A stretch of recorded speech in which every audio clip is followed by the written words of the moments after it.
The Forgotten Orchard.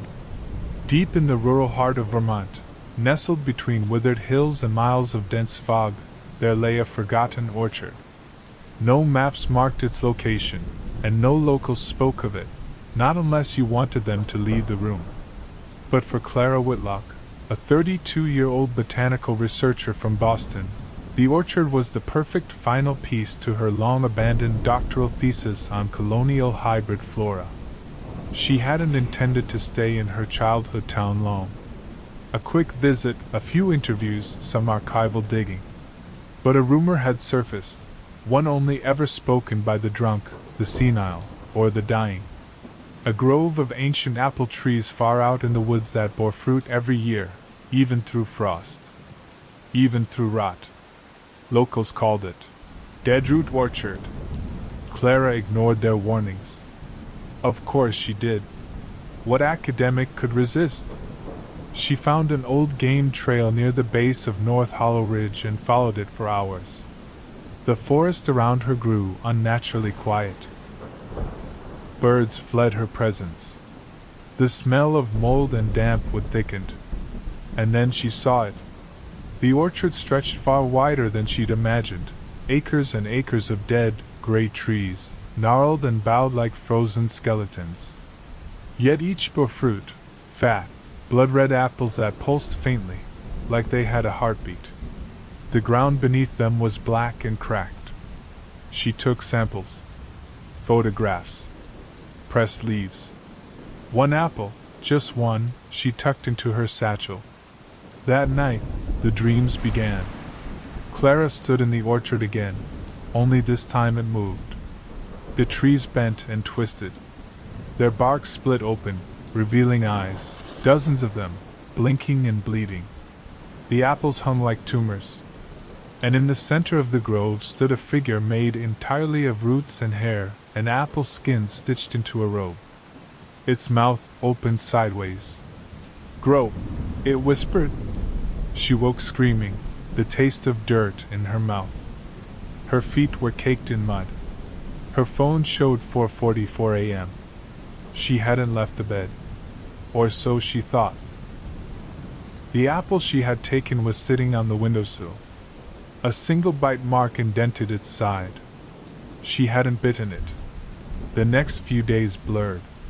She wrote feverishly, analyzing the strange tissue of the leaves. Cellular structures resembled nothing from Earth's known flora. Some mirrored patterns found in cancer cells.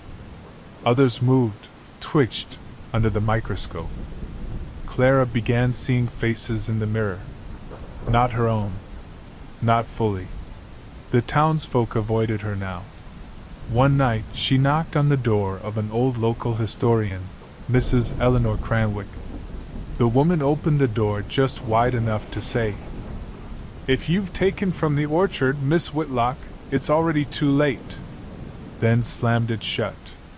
On the 6th day, Clara returned to the orchard. She didn't remember deciding to go. Her feet simply took her there. It was foggy.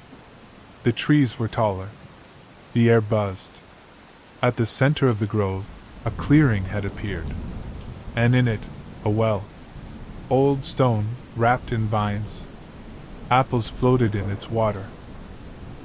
But no reflection showed on the surface. She leaned over and saw herself. But aged, with eyes hollowed out, skin pale and stretched. The figure from her dream stood behind her in the water.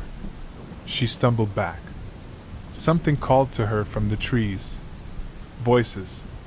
"You're the seed now."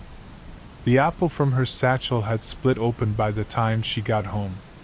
Inside was not a core, but a small eye. It blinked once before turning black. She collapsed. When she awoke, the apple was gone.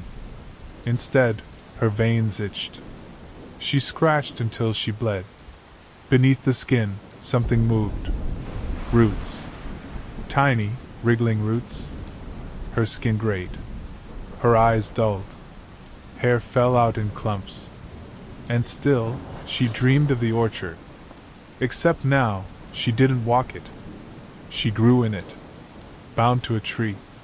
Bark sealing over her mouth. her thoughts dimming. And always that word, grow.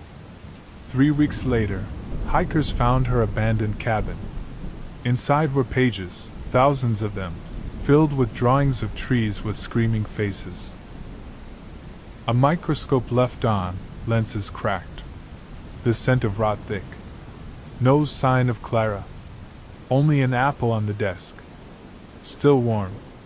Outside, where the trail ends, a new path has appeared in the woods, lined with blossoms.